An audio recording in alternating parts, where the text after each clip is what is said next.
This video is brought to you by... What's up, kings and queens? It's your girl, Charlotte Moore. As always, we give thanks for another day, you dig? So as the CEO and founder of Motivational More, we take pride in working with incredible creative entrepreneurs. And today, we are shooting a campaign for cool green clothing founded by the one and only AC Green. So the vibrational energy of this line is all about street vibes, a growth mindset, hustle. So today, we are highlighting this, guys, the Baltimore Cool Green Snapback. How cute is this? Look at this.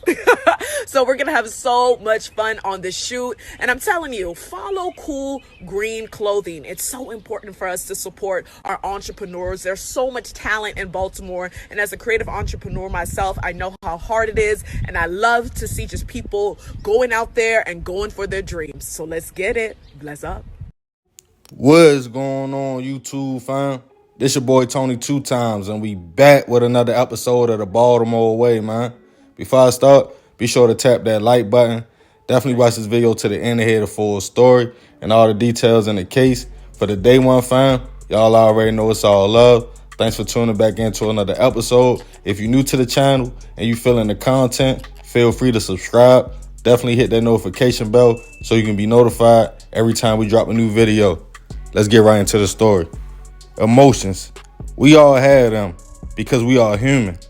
Whether it's anger, hate, jealousy, all these feelings have came out of all us before. Some learn how to control their feelings because they understand an emotional reaction to a situation will usually only make it worse. It's best to cool off, catch yourself, think first, then approach the situation. But others choose another option. If they feel any of those things I named, it sends them in a different mode. That anger turns to rage.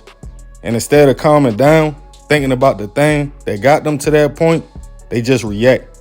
It can be on any level, at work, the streets, relationships. Usually you can tell how people carry themselves in their heated moments, what kind of individual you are dealing with. I have had family and friends, once they reach a certain point, it was no bringing them down. They wanted to make somebody feel that pain. And for women dealing with a man that they know has anger issues, it will leave most living in fear, worrying about what he might do to them if things don't go his way. Add in control, and that's a recipe for disaster. And on this episode of the Baltimore Way, we will discuss a case of a man charged with 2 hits just a day apart. On the evening of May 2nd, 2021, BPD was alerted by shot spotter of a shooting on the 2600 block of West Fairmount Avenue. When they arrived to the location, a man was laying in the street, suffering from multiple gunshot wounds to his face and upper body. He was rushed to a local hospital where unfortunately he would not survive. He was later identified as 39-year-old Marvis Pollock. Back at the scene, detectives found 9mm shell casings and realized a group of people witnessed the whole situation, but no one talked right away. The next day, while back in the location, detectives got a tip from a few people claiming a 40-year-old man named Gerald Smith was the trigger man. Police realized it was surveillance at a corner store in the area. After getting the footage, they allegedly saw a man bop out the store, walk to his car, run back to the scene, let off shots. As people started running, he fled back to his vehicle and then left. They brought in the witnesses who confirmed the man who went to the whip was Gerald. Then someone who knew the man personally told detectives that wasn't it. Gerald committed another murder as well. When asked who and where, they told detectives he allegedly did something to his estranged wife in Northeast Baltimore. After hearing that, police went to the 2800 block of Clifton Park Terrace to find a man at the home stating he came to do a welfare check on his daughter, 30-year-old Brittany Hayes Smith. Brittany was Gerald's wife, but the two were having problems, so she left the home they shared about 2 months earlier. But her father became concerned when he couldn't get in touch with the young lady. He entered the home and unfortunately found his daughter lying on the living room floor, suffering from gunshot wounds. She was rushed to a local hospital and pronounced gone. It was a lot of questions. As detectives was told, the young lady wasn't living in the home at the time, only Gerald. She had left, so why would she be there?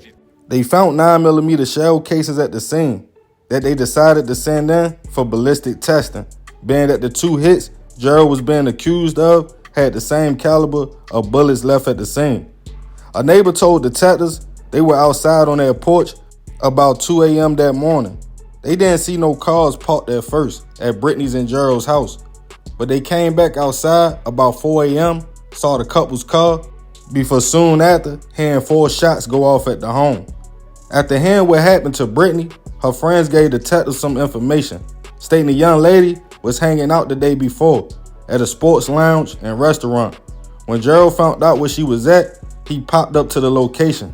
So Brittany decided to leave with one of her friends.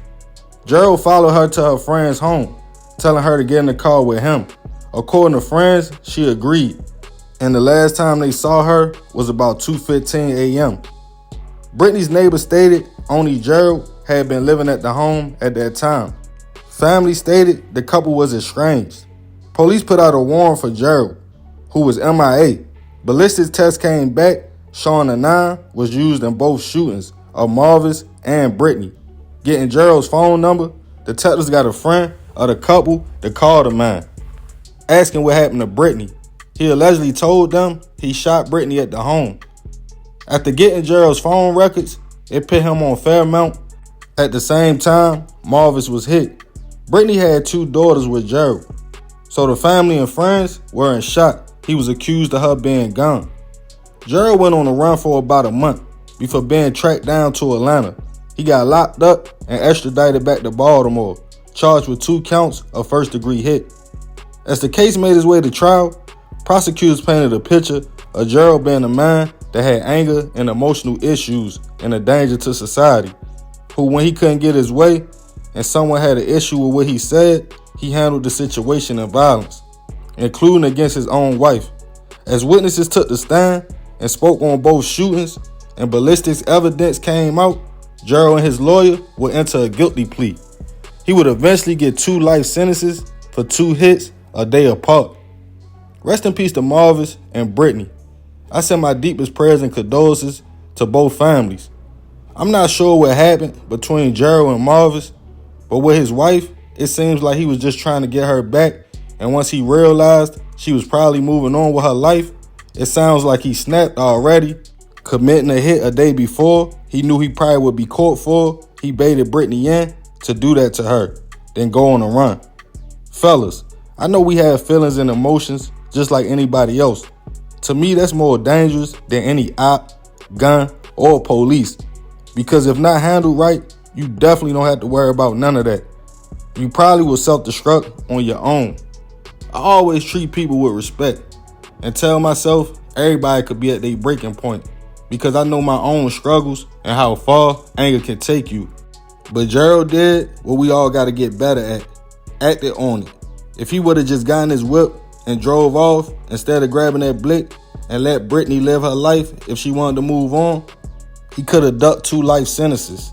But instead, he crashed out over emotions and took 2 lives because of how he was feeling at the time. Feelings change every 5 minutes. It's a saying I heard a lot growing up. Pick them feelings up before things get worse. Now I understand what it means. Something as simple as that could be the difference between life and death. But hey, that's the Baltimore way. Man, that's a crazy story. Rest in peace to Marvis and Brittany. Like I said, I send my prayers and condolences to their family. I ain't gonna talk y'all head off with this one. Leave it in the comments. Definitely be respectful. This is another episode of the Baltimore Way. I appreciate you if you made it to the end. This your boy Tony 2 times. It's all love, fam. I'm out.